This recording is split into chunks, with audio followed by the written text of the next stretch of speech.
So when I see my son, I really feel everything that he feels. I really understand him, and he has really opened the door to my understanding to other people who are similar to him. So my son opened the door to a beautiful gift that I had no idea I was going to get. Susan Sassano is the guardianship chairperson, and she's a very warm, kind, loving person. She comes to the committee very committed to advocacy, to helping people with choice making, to improving their lives. So I met Susan Sassano in 2019 when the guardianship program here at Ulster Green and Putnam merged. My first experience with Susan was at a guardianship event. We had individuals at the Shadows restaurant for a Christmas party, and I watched her approach each and every individual that we act as guardian for with such respect and such consideration. She is like a gentle spirit, and I was very impressed by her approach, the way she really tuned into each person and made them feel comfortable, like they're one of her own children, really.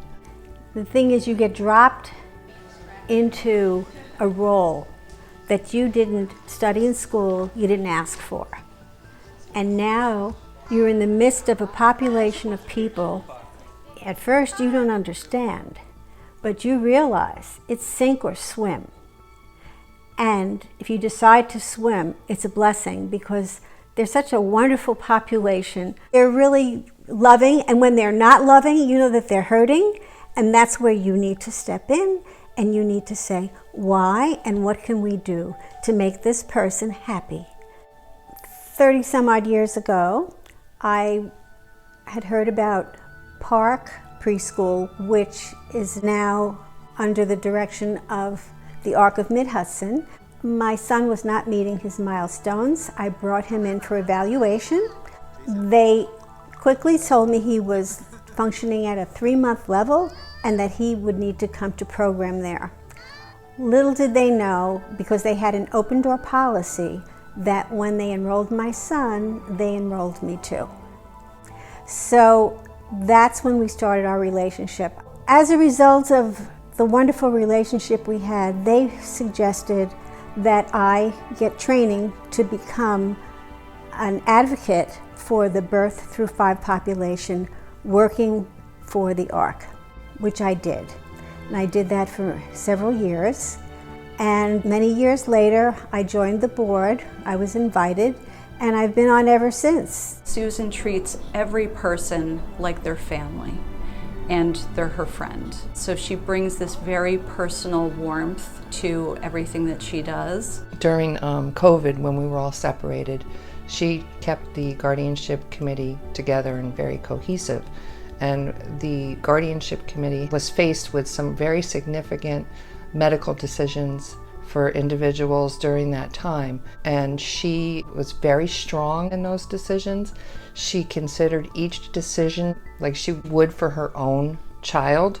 And she has a warm heart, so I love what she does. She inspires me, she inspires the rest of the committee, and she comes to every meeting and every task with the best intentions. With COVID coming to an end, she's currently advocating for special events, special parties, and things like that. She brings a little bit of heart, well, a lot of heart to the guardianship program. The real validation comes when you advocate, you get what you think is right for that person, and their quality of life has improved, and you can see it. This population doesn't lie to you. They're very straightforward. If something is good, it is good. If something is not working, you will know right away. There's not a lot of gray area, which I love. I really do.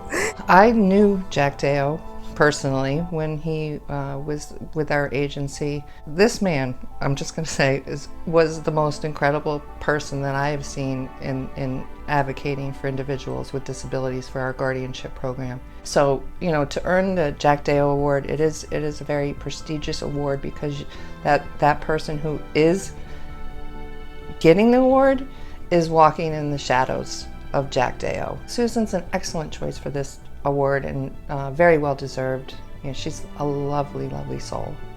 I think that Jack and his family would be very proud that Susan was getting this award because Susan treats every person like their family. I'm honored with this award. It's interesting that I'm being honored to do something that I'm going to do anyway, and that I will continue to do for the rest of my life. I will continue to advocate for the ID population as well as my son, and it's my pleasure to be a part of this community, and I thank you very much.